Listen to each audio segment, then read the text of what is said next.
Bom dia, irmãos. A graça e a paz do nosso Senhor aí na sua casa nessa manhã de domingo. E não tem nada melhor do que começar o nosso dia na presença do Senhor e saber que a gente pode descansar em seus braços, que é o único lugar onde a gente vai encontrar abrigo, consolo e o verdadeiro descanso e a verdadeira paz. Descanse nos braços do Senhor, querido, essa manhã. Em nome de Jesus.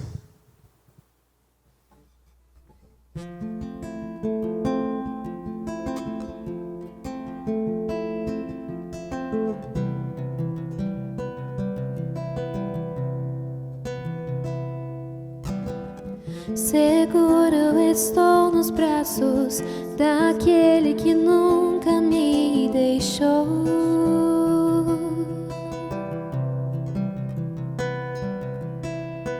Seu amor perfeito sempre esteve repousado em mim.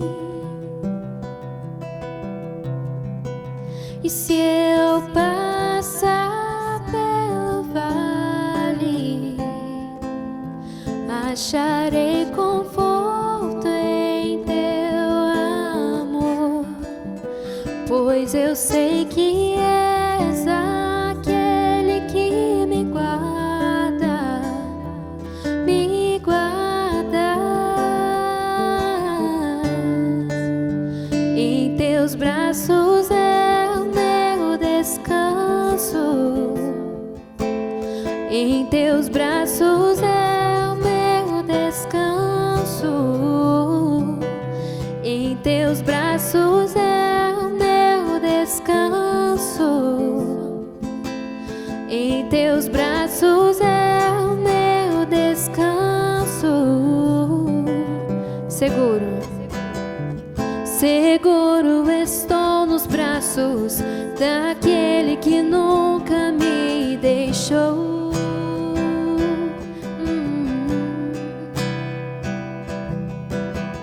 Seu amor perfeito sempre esteve repousado em mim. E se eu passar pelo vale,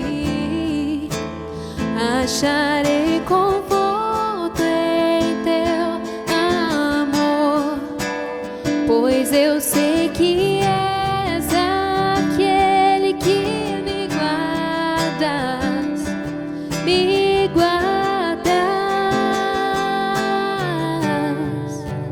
Em teus braços é o meu descanso, em teus braços é o meu descanso,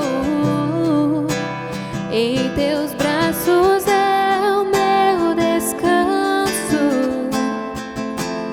em teus braços é o meu descanso, em teus braços é o meu descanso, em teus braços é o meu descanso, em teus braços é o meu descanso, em teus braços é o meu descanso.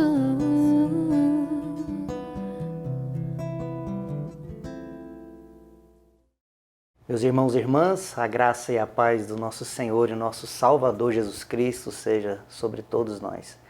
Continuamos nesse domingo nossos estudos no livro dos Atos dos Apóstolos, hoje especificamente o capítulo 17, dos versos 16 a 34. No último domingo vimos que Paulo havia se deslocado de Bereia para a cidade de Atenas. E agora nós vamos conversar um pouquinho sobre esse momento de Paulo em Atenas e a sua pregação no Areópago. Mas antes de nós lermos o texto e conversarmos um pouco, vamos orar pedindo ao Senhor que nos abençoe. Obrigado, Senhor, pelo teu grande amor por nós, pela tua palavra tão viva, tão maravilhosa. Obrigado porque na tua palavra encontramos a resposta para a nossa vida, para a nossa existência. Na tua palavra nós nós percebemos, ó Pai, os nossos sofismas, as nossas incoerências. Então faz que nesse momento o Teu Espírito Santo nos abençoe para que possamos não apenas aprender mais, mas acima de tudo ter essa palavra moldando a nossa história, mudando a nossa vida, para a glória e honra de Jesus Cristo, nosso Senhor, hoje e sempre. Amém. Pois bem, vamos ler o texto então de Atos, capítulo 17, versos 16 até o 34. À medida que lermos o texto, nós vamos conversando. Enquanto Paulo os esperava em Atenas, o seu espírito se revoltava em face da idolatria dominante na cidade. Por isso falava na sinagoga com os judeus e os gentios piedosos, também na praça, todos os dias com os que se encontravam ali. E alguns dos filósofos, epicureus e estoicos discutiam com ele, havendo quem perguntasse: "Que quer dizer esse tagarela?" Outros diziam: "Parece pregador de deuses estranhos." Diziam isso porque Paulo pregava Jesus e a ressurreição. Então, como nós lemos, Paulo já está em Atenas, e o texto nos aponta que Paulo caminhava pela cidade e ficava impressionado com a idolatria dominante em Atenas. Atenas já não era mais aquela esplêndida, poderosa cidade quando o Império Grego era poderoso e dominava todo o mundo conhecido. Mas Atenas ainda preservava, mesmo agora sob o regime de Roma, a sua fama da cidade do saber. Ainda no momento de Paulo, existia na cidade de Atenas a escola de Platão, e também em Atenas nós tínhamos os vários movimentos não apenas do platonismo, né, mas também o neoplatonismo, os seguidores de Pitágoras, também os epicureus, os estoicos, os céticos.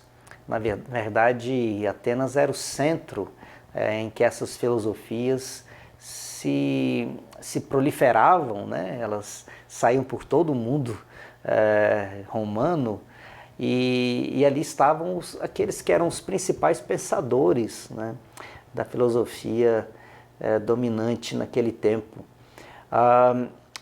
Por isso, Paulo, ao sair pela cidade, percebe, né, essa cidade que, embora tenha sido tão poderosa no passado, ainda guardava esse ambiente de muitos filósofos caminhando pelas ruas, discutindo filosofia e também a idolatria, já que muitos deuses do panteão grego eram ali cultuados, né? A Grécia, a cidade de Atenas especificamente, era um lugar onde havia uns templos das divindades de todo o panteão das divindades gregas.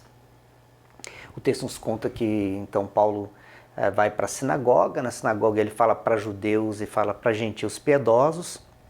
Nós já sabemos quem são os gentios piedosos, os não-judeus que têm fé, né, no Deus de Israel, mas não são circuncidados, esses que acreditam no Deus de Israel, mas não se tornam judeus na sua prática de cotidiano, na guarda do sábado, na questão dos alimentos e também da questão da circuncisão. Não significa que alguns não faziam isso, mas isso não era a norma, né? Os gentios, os chamados gentios piedosos, eram esses que, embora abraçando a fé judaica, ou a fé no Deus de Israel, não necessariamente abraçavam a cultura ou o modus operandi, o jeito de viver dos judeus. E o texto nos conta que Paulo não apenas pregava para os judeus e para os gentios piedosos, mas ia para a praça, né? Para a ágora. A ágora era o lugar que os judeus chamavam, os lugares onde os judeus se reuniam para discussão política, da filosofia, para os discursos, e ele se reunia lá na ágora, ele ia para as praças da cidade para pregar, proclamar aqueles que estavam ali. O verso 18 nos conta que alguns dos filósofos epicureus e estoicos. Aqui nós temos duas grandes filosofias do tempo de Paulo, né? Bem anterior a Paulo, mas muito, muito presente no período em que Paulo estava pregando, e vai permanecer como dois grupos antagônicos, né, durante toda a história. De um lado você tem o estoicismo, né, que é essa compreensão básica de que a virtude estaria em não sentir, de não ter prazer, e o contrário disso, os epicureus, que compreendiam que a vida deve ser gozada de todas as maneiras, né? O prazer deve ser buscado de todas as maneiras. E a virtude estaria em aprender isso, aprender a desfrutar a cada dia. E quando eles ouvem Paulo falar, as duas escolas antagônicas, né, paradoxais, né, opostas, quando eles ouvem Paulo falar, eles o chamam de spermologos. É a palavra que eles usam para Paulo, que aqui é traduzida por tagarela. Tagarela é spermologos. Spermologos significa literalmente catador de semente. Era uma palavra usada para os pássaros que ficavam catando uma semente aqui, outra colar, né? E com o passar do tempo ela se transformou numa maneira pejorativa de se referir a qualquer pensador que pega uma ideia ali, uma ideia colar e se junta formando um monte de ideias, mas sem nexo. Um monte de conceitos, mas sem um nexo. Chamam Paulo então de spermologos, um catador de semente, aquele que está falando um monte de coisa, mas não tem nexo nenhum, né?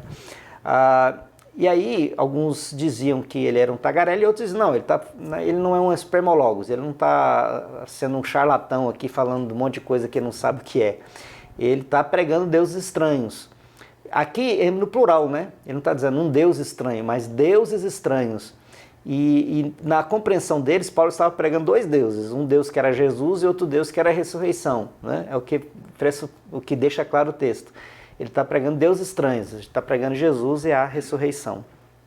Verso 19, então tomando consigo, levaram-no ao Areópago, dizendo, podemos saber que nova doutrina é essa que você ensina? Aqui não se trata, né, de arrastar Paulo, de obrigar Paulo, né? Tomando consigo, quer dizer, é chamá-lo para um lugar especial, né?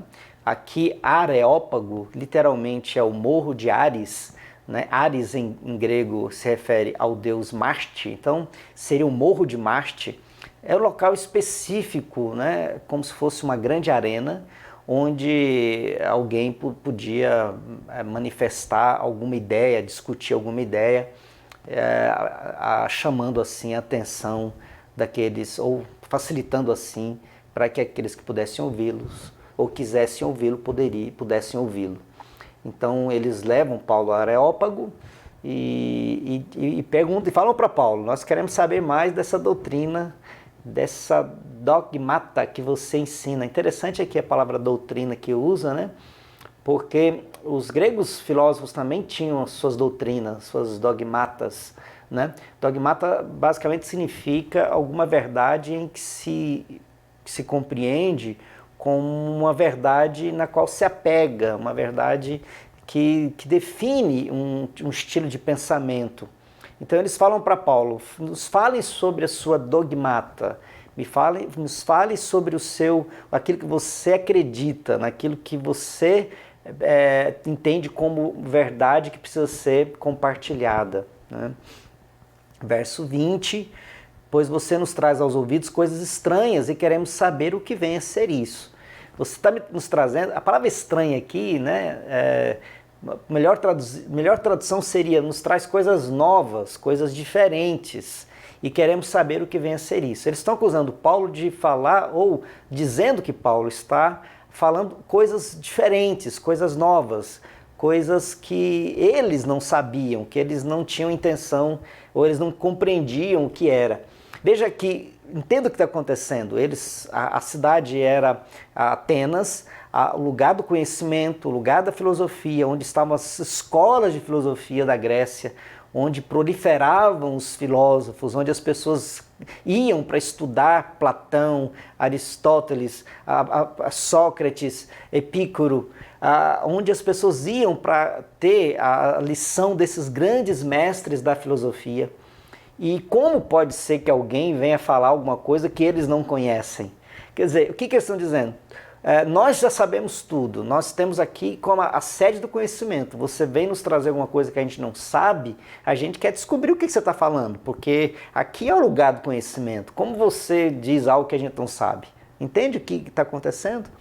Então, mas é interessante que Paulo, de alguma maneira, chama a atenção dessas pessoas. Eles querem saber um pouco mais, eles querem conhecer um pouco mais. Verso 21. Acontece que todos os de Atenas e os estrangeiros residentes não se ocupavam com outra coisa senão dizer ou ouvir as últimas novidades. Então, aqui Lucas faz um comentário, né?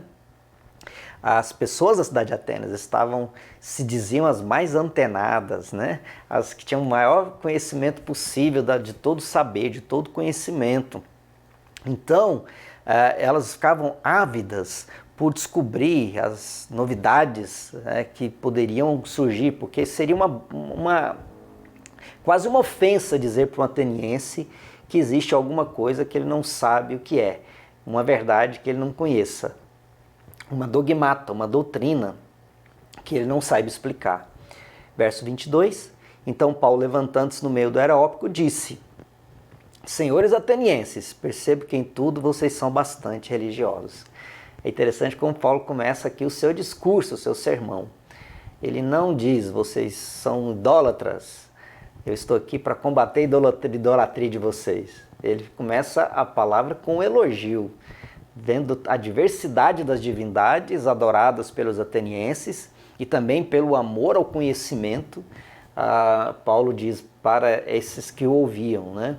Eu vejo que vocês são muito religiosos, vocês são bastante religiosos. Faz um elogio. Verso 23, porque andando pela cidade, observando os objetos de culto que vocês têm, encontrei também um altar no qual aparece a seguinte inscrição: ao Deus desconhecido.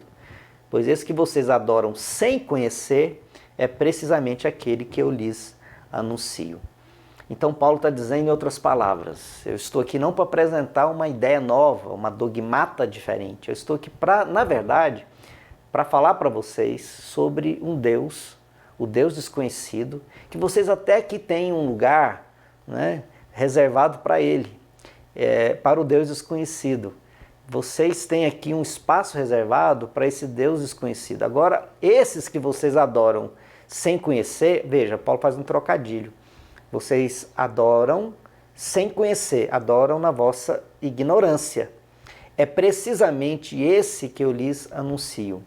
É interessante como Paulo vai fazer um trocadilho com a ignorância nesse texto. Eu queria que você pudesse prestar bastante atenção, porque Paulo vai chamá-los de adorar a um Deus sem que o conheçam. Portanto, adoram de maneira ignorante, né? E Paulo vai voltar a repetir essa mesma palavra daqui a pouco. Mas o que Paulo quer dizer? Olha, eu não estou pregando uma novidade, eu estou apenas falando de algo que vocês conhecem, vocês não conhecem, mas vocês adoram. Não se trata de uma novidade, eu estou explicando alguma coisa para vocês que vocês adoram sem conhecer. Verso 24 nos diz: o Deus que fez o mundo e tudo que nele existe, sendo ele Senhor do céu e da terra, não habita em santuários feitos por mãos humanas, nem é servido por mãos humanas, como se precisasse de alguma coisa, pois ele mesmo é quem a todos dá vida, respiração e tudo mais. Então Paulo começa a falar desse Deus desconhecido, adorado pelos atenienses, que era o Deus que ele pregava. E qual é esse Deus? Né? Ele diz, esse Deus que vocês adoram sem conhecer, ele fez tudo o que existe no mundo, tudo que fez o próprio mundo e tudo que nele existe. É interessante que Paulo aqui não expõe, né, nessa sua pregação, nesse seu ensino, nem a a palavra sobre Jesus, ele não traz nenhuma palavra sobre Jesus, ele não tenta dizer como ele faz para os judeus, quando ele prega na sinagoga, que Jesus é o cumprimento das promessas do Antigo Testamento, que Jesus era o Messias esperado. Veja que aqui Paulo está pregando para a gente que não sabe quem é Moisés, que não sabe nada sobre a religião judaica, que não conhece as escrituras judaicas. Paulo está falando para um mundo que a cabeça é plural, religiosamente e culturalmente. A cabeça dessa cidade se assemelha muito ao que nós vivemos na nossa atualidade, no nosso tempo, em que você tem a proliferação religiosa e a proliferação cultural, né? E como pregar esse evangelho? Então, Paulo nos dá uma pista. Primeiro, ele faz um ponto de contato, né? Que essa adoração que os atenienses tinham por algo que eles não conheciam, essa busca por um Deus que eles não conheciam, esse Deus é o Deus da sua pregação, é o Deus que ele veio anunciar, é o Deus que é a dogmata, é a verdade que ele quer expor. E esse Deus é o Deus que criou os céus e a terra. Primeiro, ele é criador, todas as coisas por ele foram criadas, mas não apenas isso. Ele é um Deus livre, ele não está preso a santuário nem uma estátua, ele não é feito por mãos humanas, ele não é feito nem de ouro, nem de prata, ele não pode ser colocado numa estátua. É que nós já sabemos então que esse lugar do Deus desconhecido, esse templo para o Deus desconhecido, ou esse espaço para o Deus desconhecido, não tinha nenhuma imagem, possivelmente tinha apenas uma inscrição sobre uma lápide, uma pedra, uma estrutura que dizia: aqui jaz o Deus desconhecido, ou aqui é oferecido ao Deus desconhecido. Portanto, não havia nenhuma imagem naquele lugar.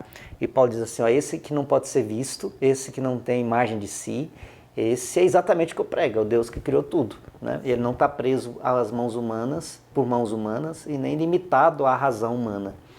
Verso 25, ele não é nem servido por mãos humanas, como se precisasse de alguma coisa, né? Aí ele vai dizer então que esse não é apenas um Deus criador, não é apenas um Deus livre, mas é o Deus Senhor. Ele é o Senhor e não o servo, né? E ele é o Deus da vida. A vida, né, tão preciosa e tão aclamada pelas filosofias gregas. A vida, a zoe, né? A vida, os gregos tinham duas palavras para falar de vida: bios e zoe. Bios, da nossa palavra biologia, o estudo da vida, né? E zoe, ou zoe, significa essa vida que se busca, essa vida com sentido, essa vida verdadeira, essa vida que se busca compreender, entender, experimentar, viver com profundidade, com verdade, né? Por isso que Jesus diz: eu vim para que tenham vida e a tenham em abundância. A palavra que Jesus usa ali não é bios, mas é zoe, né? Eu vim para dar vida para vocês, a vida com sentido, a vida com propósito, a vida com significado, a vida verdadeira, né? E aqui Paulo está dizendo: esse Deus dá vida, né? Ele dá vida e a respiração e tudo mais. Esse Deus é o Senhor de todas as coisas. Verso 26, de um só homem fez todas as nações para habitarem sobre a face da terra, havendo fixado os tempos previamente estabelecidos e os limites da sua habitação.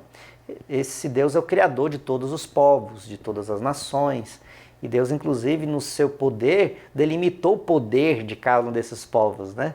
É como se Paulo estivesse dizendo: ele não é apenas o Criador de todas as nações, mas ele, inclusive, é aquele que impõe limites ao poder de cada uma delas. Verso 27, para buscarem deuses, se porventura tateando possam achar, ainda que não esteja longe de cada um de nós. Verso 27 é de uma beleza, né? Deus criou todos os povos, todas as nações, todos os seres humanos para buscarem a Deus.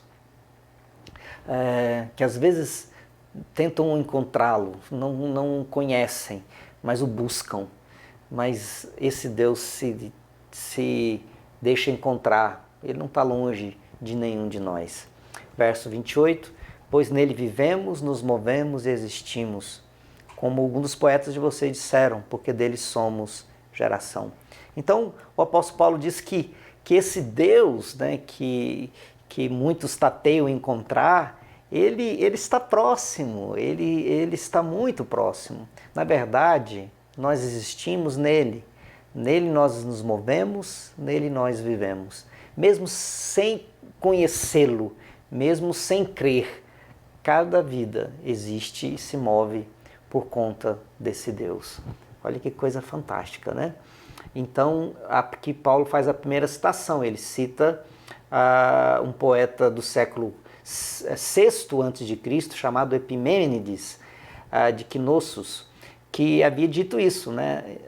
Em Deus nos vivemos, nos movemos e existimos. Paulo cita aqui Epimênides, que era um dos filósofos muito amados pelos gregos. E depois ele diz, porque dele somos também geração, que desse Deus também somos criação. Aqui Paulo faz uma segunda citação de Arato, que era um autor estoico do terceiro século antes de Cristo. Então aqui Paulo faz duas citações, uma de Epimênides e outra de Arato, né, mostrando que mesmo os filósofos gregos falam de uma relação com Deus, né, diferente de uma relação em que esse ser humano controla a divindade ou usa da divindade, mas de um Deus que nele se move, nele existimos, que nos dá o sentido da existência, da vida, e que também algum dos filósofos, esse estoico Arato, apontava, né, essa compreensão de que Deus fomos criados, de Deus fomos gerados, que Ele é a origem da nossa existência. Verso 29, portanto, visto que somos geração de Deus, não devemos pensar que a divindade é semelhante ao ouro, à prata ou à pedra, trabalhados pela arte e imaginação do homem. Aqui Paulo então arremata esse conceito, né? Já que nós somos geração de Deus, então não somos nós que criamos Deus, a nossa forma e semelhança. É nós que fomos criados por Deus, né? É Deus que nos cria. O Deus que nós criamos, que Deus é? O Deus que nós forjamos com prata e ouro, que Deus é esse? Né? Não, Paulo diz, não, o Deus verdadeiro é o Deus que nos cria, não o Deus que nós criamos. Na verdade, a idolatria é isso, né? Idolatria é deixar de crer no Deus que nos gera, que nos cria, que nos dá sentido, nos dá vida, nos dá tudo que temos e somos, e passamos a ter essa compreensão de que Deus está ao nosso serviço, se molda à nossa vontade, né? Há uma idolatria muito, muito sutil, que é a idolatria de compreender Deus como se fosse um superlativo do homem, né? Fosse um homem como nós, tão mais poderoso do que nós. É a projeção, né, do nosso desejo de poder, nosso desejo de força, ou a idolatria de transformar Deus num supridor das nossas necessidades. Deus acaba sendo uma justificativa para nós buscarmos o nosso sucesso, o nosso poder, a nossa felicidade, né? Então nós usamos Deus para justificar tudo da nossa vida, mas não no sentido de que Deus é a origem de todas as coisas, que Deus é Senhor de todas as coisas, mas que Deus está ao nosso serviço, que Deus está sob o nosso controle, Deus está sobre a nossa compreensão. Então esse Deus pode ser manipulado, esse Deus pode ser comprado, esse Deus pode se fazer barganha com esse Deus. Essa é a idolatria mais sutil. É quando o religioso se acha no controle de Deus. É quando o religioso se acha senhor de Deus. Não geração de Deus, mas aquele que gera a Deus e faz com que Deus faça aquilo que ele acredita que é o melhor. Isso é muito sutil e nós, infelizmente, muitas vezes caímos nessa sutileza do erro, né? O verso 30, Deus não levou em conta os tempos da ignorância, mas agora Ele ordena a todas as pessoas em todos os lugares que se arrependam, porque Deus estabeleceu um dia em que julgará o mundo com justiça por meio de um homem que escolheu, e deu certeza disso a todos, ressuscitando dentre os mortos. Paulo conclui o seu sermão, então, dizendo que até o presente momento, quer dizer, até o momento em que Cristo, esse homem, né, que Deus escolheu, veio e ressuscitou dentre os mortos, até esse momento, Deus ignorou Deus não levou em conta, melhor dizendo, toda a ignorância. Veja a palavra ignorância aqui, né? Não levou em conta a ignorância, que aqueles que adoravam sem saber o que adoravam, aqueles que não conheciam o Deus verdadeiro. Deus não levou em conta a ignorância. Mas agora, sendo revelado a vontade de Deus, ou revelada a vontade de Deus, revelado o plano de Deus, revelado o Salvador, não há mais como andar na ignorância, não há mais como apelar para a ignorância, porque Deus vai julgar. Aqui nós temos a palavra forte de Paulo: haverá um julgamento. O julgamento porque aqueles que agora têm o privilégio de conhecerem o plano de Deus, a vontade de Deus, a verdade de Deus, a dogmata de Deus, o plano de Deus para a vida, não podem mais se alegar qualquer tipo de ignorância. E Paulo diz então que Deus ressuscitou esse dentre os mortos, né? O verso 32 então diz que quando ouviram falar de ressurreição de mortos, uns zombaram e outros disseram: a respeito disso ouviremos você em outra ocasião. Aqui, essa expressão a respeito disso ouviremos em outra ocasião é a mesma coisa de dizer: deixa isso para lá, eu não quero saber disso, né? Era apenas uma maneira de dizer que eu não tenho tempo para ouvir isso que você está dizendo. É por isso que Lucas expressa, né, que alguns zombaram, dizendo que a isto nós ouviremos em outra ocasião.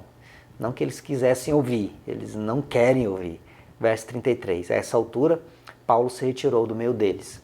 Não havia nenhuma pressão, Paulo estava conversando, mas como os próprios ouvintes começaram a ironizá-lo, né, a zombar dele, ele se retira, né? O pregador, o proclamador, aquele que testemunha, tem que saber a hora de chegar e tem que saber a hora de ir embora, né? Tem que saber quando falar e quando parar de falar. Às vezes nós queremos falar tudo, queremos falar de tudo, queremos provar tudo. E às vezes nós precisamos aprender como Paulo, que é a hora de falar, mas também a hora de não falar, a hora de chegar e a hora de sair. Verso 34, houve porém alguns homens que se juntaram a ele e creram. Entre eles estava Dionísio, o Areopagita, uma mulher chamada Dâmaris, e com eles mais algumas pessoas. Muitos zombaram e alguns creram. A pregação fez o resultado que deveria ser feito, né? Um homem chamado Dionísio se converte, e também uma mulher chamada Dâmaris se converte, e outras pessoas. Essas duas pessoas são citadas porque elas se transformam em nomes importantes para a igreja, né? Elas são conhecidas dos leitores de Lucas, se tornam conhecidas daqueles que leram os Atos Apóstolos. Todas as pessoas sabiam que estavam lendo quem se tratava de Dionísio e de Dâmaris, lá de Atenas, que haviam se convertido. Interessante que os dois nomes são nomes gregos, né? Dionísio, de maneira específica, tem muitas lendas sobre Dionísio. Lá por volta do ano do século V, alguns livros são escritos atribuídos a Dionísio. Eles se tornam muito famosos, né, por conta de que esse Dionísio teria sido discípulo de Paulo. Alguns contam que esse Dionísio, inclusive, foi para a região da França, né? E ele foi um dos fundadores de um dos mosteiros da França. Fato que até hoje os franceses dizem isso, né, que esse Dionísio de Atenas, que era discípulo de Paulo, teria ido para a França e ali organizado um mosteiro, organizado um grupo de cristãos que seriam fiéis a Jesus Cristo. São lendas que foram criadas por conta da importância que Dionísio, o Areopagita, algum dos responsáveis pelo Areópago, alguém que era responsável pelo local onde se faziam os grandes encontros, né? Era uma pessoa importante da cidade, portanto, né? E Dâmaris nós não conhecemos muito, mas ela era conhecida no seu tempo e pela igreja que lia, né? As igrejas que leram os Atos Apóstolos, assim como Lucas o escreveu. Vamos conversar um pouco sobre esse texto? Primeiro, é salutar notar a diferença da proclamação de Paulo no Areópago e sua citação de dois autores pagãos. O que podemos aprender com isso? Eu queria chamar a sua atenção para o fato de como a pregação de Paulo no Areópago é diferente das outras pregações de Paulo, né, que nós encontramos em Atos. Quando eu era professor de teologia da pregação, e de prática da pregação, eu gostava muito de fazer com os alunos do seminário uma conversa sobre esses sermões que nós temos em Atos dos Apóstolos, e eu tenho muitos alunos que fizeram a faculdade de teologia da IP do Brasil aqui em Brasília, né? E devem se lembrar disso, aqueles que porventura ouvirem esse estudo, que eu sempre gostava de usar esses sermões para mostrar como a pregação tem uma essência, mas como o pregador tem que ser alguém que preste atenção no momento e para o público em que está pregando. Paulo está pregando por uma cidade de filósofos, uma cidade que se orgulhava de ser o centro do saber, do conhecimento do mundo antigo, né? E Paulo, ao pregar, ele vai citar inclusive os filósofos que eram conhecidos do seu público, demonstrando assim que era alguém que lia, que estava antenado, né? Estava ligado com o seu tempo, com aquilo que circulava na filosofia do seu tempo, e alguém que estudava a filosofia do seu tempo, a cultura do seu tempo, para poder pregar o Evangelho e responder a esse anseio humano pela verdade de Deus. O que isso pode nos ensinar, né? Isso nos ensina que precisamos igualmente, por óbvio, saber com as pessoas com as quais falamos, como devemos falar do amor de Deus para elas, e não entender que a pregação tem que ser um produto enlatado, né? Para cada público, para cada pessoa, a gente tem que aprender a lidar com essa mensagem, proclamar essa mensagem de esperança, sabendo muito bem o que nós estamos falando e sabendo muito bem o que o outro tem no coração, na mente, para que o Evangelho possa ter um ponto de contato e possa, assim, produzir alguma novidade de vida. O segundo aspecto que eu queria conversar com você é o seguinte: Paulo não demonstrou a intolerância que se afasta do outro, mas o amor que o leva a proclamar a fé em Deus, mesmo com todas as críticas que ele corria. Paulo não proclamou Jesus diretamente. Será que ele errou? Eu queria que você prestasse atenção nisso. Primeiro, é que Paulo não demonstrou a intolerância, né? Ele vê a idolatria, mas ao contrário dele se transformar em alguém que sai quebrando os ídolos, colocando fogo nos templos pagãos, Paulo aproveita uma situação de oportunidade para, inclusive, usar dessa situação da religiosidade para um ponto de contato para o seu sermão. É algo fantástico quando nós percebemos que Paulo aqui, ao contrário de um intolerante, incapaz de olhar e perceber a realidade tão diferente daquelas pessoas, ele é capaz de compreendê-las, é capaz de amá-las, e amá-las ao ponto de proclamar o Evangelho, mesmo correndo o risco de ser criticado, de ser desprezado, de ser ironizado, mas por amor, né, a Deus, por amor ao Evangelho, mas também por amor às pessoas. Ele foi capaz de abrir os lábios e proclamar, mesmo sabendo que correria o risco de ser rejeitado. Algo fantástico, né, é que Paulo não fala o nome de Jesus em nenhum momento. Talvez ele falasse se tivesse um tempo para isso. Talvez ele seria o segundo momento dessa pregação, né? Mas ele não pôde fazê-lo, ele foi interrompido. Por que Paulo não fez isso? Eu queria que você parasse para pensar, né, que, em primeiro lugar, Paulo obviamente não errou na sua proclamação. Ele tinha uma estratégia muito clara de que era necessário fazer com que essas pessoas compreendessem a existência do Deus único, todo-poderoso, para que pudesse compreender também a salvação que esse Deus único pode dar em Cristo Jesus. Veja que Paulo está lidando com pessoas plurais, uma mentalidade religiosa plural e culturalmente plural. Por óbvio, a sua proclamação tem que levar em conta essa pluralidade religiosa e cultural. Será que nós temos também nos preocupado com isso no nosso dia a dia, de como proclamar o Evangelho para as pessoas que vivem numa sociedade plural religiosamente e culturalmente. Por último, temos buscado compreender nossa cultura e nos capacitar para responder a respeito da razão da esperança que professamos. Todo esse texto nos leva a essa pergunta final. 1 Pedro 3,15, o apóstolo Pedro fala que nós devemos estar preparados para dar razão da esperança que professamos, da esperança que temos carregado no nosso coração. Será que nós, como cristãos, temos buscado compreender a realidade à nossa volta, compreender a cultura do nosso tempo para podermos falar do Evangelho? Ou será que nós estamos tão certos de que temos a verdade absoluta, que temos uma verdade enlatada, uma verdade que não precisa nem dialogar com o outro, que nós somos incapazes de perceber a necessidade de entender essa realidade, entender esse mundo, para poder falar do Evangelho para essas pessoas desse nosso tempo? Talvez seja um dos maiores desafios da igreja no nosso tempo, porque a igreja não alcança algumas pessoas e que algumas pessoas no nosso tempo ficam pulando de igreja em igreja ou de religião em religião. Mas uma boa parcela da sociedade sequer chega a conhecer a verdade do Evangelho. Por quê?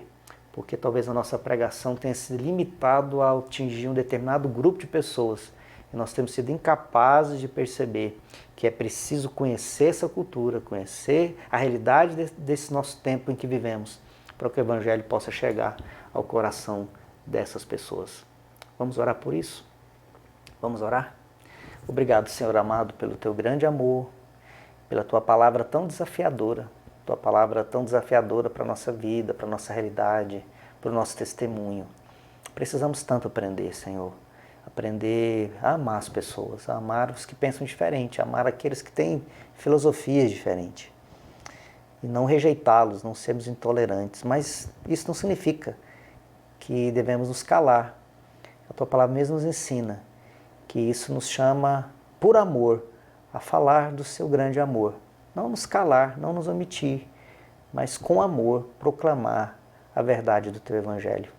Dá-nos essa sabedoria, cada um dos meus irmãos e irmãs que assistem a esse momento, a essa conversa, que o Teu grande amor possa tocar o coração de cada um e possamos buscar no Senhor e na realidade à nossa volta conhecimento necessário para podermos proclamar desse Evangelho que traz vida e vida em abundância. Abençoa cada família, abençoa o nosso país. Nós oramos no nome santo de Jesus, nosso Senhor. Amém e amém.